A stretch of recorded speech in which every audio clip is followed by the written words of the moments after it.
საუკუნეების განმავლობაში ადამიანები უკვდავების ელექსირს ეძებდნენ, თუმცა თანამედროვე რეალობა გვიჩვენებს, რომ საიდუმლო არა ჯადოსნურ ინგრედიენტებში, არამედ გეოგრაფიაში, ეკონომიკურ განვითარებაში, ცხოვრების წესსა და სწორ სოციალურ მოწყობაში იმალება. სოფლის რუკაზე ნამდვილად არსებობს ადგილები, სადაც დრო უფრო ნელა გადის და ადამიანები სიბერეს არა დაუძლურებულად და შეჭირვებულად, არამედ აქტიურად ამაყად და ხალისიანად ხვდებიან. სოფლიო რეიტინგის სათავეში მონაკო დგას, სადაც სიცოცხლის საშუალო ხანგრძლივობა 89 წელს აღწევს. ეს ქალაქ-სახელმწიფო ნამდვილი ლაბორატორიაა იმის საჩვენებლად, თუ როგორ მოქმედებს უზრუნველი ცხოვრება ადამიანის ორგანიზმზე. აქაური ფენომენი მხოლოდ სიმდიდრეში არ იმალება. მონაკოს მაცხოვრებლები ხმელთაშუა ზღვის დიეტის ერთგულნი არიან, რაც გულ-სისხლძარღვთა სისტემას განსაკუთრებით ეხმარება. სუფთა ზღვის ჰაერი და სტრესის მინიმალური დონე, რომელსაც სტაბილური ეკონომიკა განაპირობებს, მონაკოელებს საშუალებას აძლევს თითქმის 9 წლეულის განმავლობაში შეინარჩუნონ სიცოცხლის უნარიანობა. აქვე არ უნდა დაგვავიწყდეს, რომ ერთ სულ მოსახლეზე მონაკო პლანეტის ყველაზე მდიდარი სახელმწიფოა, სადაც მყოფ ადამიანებს საუკეთესო სამედიცინო მომსახურებასთან, პირად მწვრთნელებთან, ექიმებთან და ფსიქოლოგებთან აქვთ წვდომა, რაც სიცოცხლის ხარისხს და ხანგრძლივობას დრამატულად ზრდის. თუ მონაკო სიმშვიდისა და განცხრომის სინონიმია, აზიური ფენომენი კიდევ უფრო შთამბეჭდავია, რადგან ის მაღალი სიმჭიდროვისა და სწრაფი რიტმის პირობებში განსაკუთრებული ტენდენციებით გამოირჩევა. ჰონკონგში, სადაც სიცოცხლის საშუალო ხანგრძლივობა 85 ნახევარწელიწადს აღწევს, დღეგრძელობა პარადოქსულად უკავშირდება ურბანულ ქაოსს. აქაური მოხუცები არ იკეტებიან სახლებში. ისინი ყოველ დილით პარკებში იკრიბებიან ტაიჩის სავარჯიშოდ.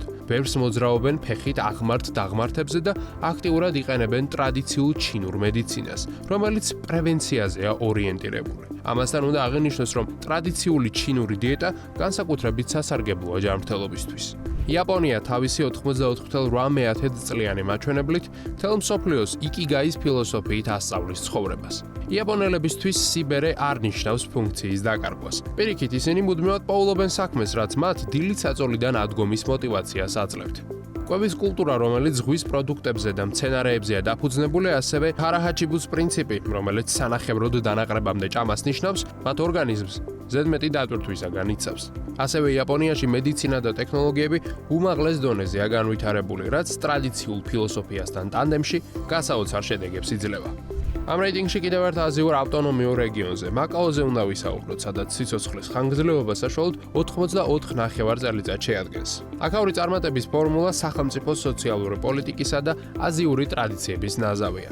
რეგიონის ეკონომიკური რესურსები საშუალებას იძლევა, რომ ჯანდაცვა იყოს არა მხოლოდ მაღალტექნოლოგიური, არამედ აბსოლუტურად ყველასათვის ხელმისაწვდომი. ამასთან, მაკაოელები ინარჩუნებენ მშვიდ ოჯახურ გარემოს, რაც მეცნიერულად სტრესთან გამკლავების საუკეთესო საშუალებაა. ზოგადად აზიური კულტურა ინდივიდზე წინ ოჯახს და სოციუმს აყენებს, რაც როგორც ჩანს, სტრესის მართვის მიმართულებით უკეთეს შედეგს იძლევა.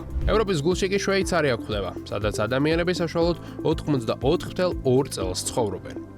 აქ დღეგრძელობა ალპურ კლიმატთან და აქტიურ ცხოვრებასთანაა ასოცირებული. შვეიცარიული სისტემა გამორიცხავს დაუცველობის განცდას. ხარისხიანი დაზღვევა, მაღალი პენსია და სოციალური წესრიგი ადამიანს ათავისუფლებს იმ ფსიქოლოგიური წნეხისგან, რომელიც ხშირად ნაადრევი დაბერების მთავარი მიზეზი ხდება. გარდა ამისა, შვეიცარია პლანეტის ერთ-ერთი ყველაზე მდიდარი, განვითარებული და მოწესრიგებული სახელმწიფოა, სადაც ეკონომიკური პროგრესი სრულ სინთეზშია გამორჩეულ ბუნებასთან, რაც ხანგრძლივი და ჯანსაღი ცხოვრების ნამდვილ რეცეპტს წარმოადგენს.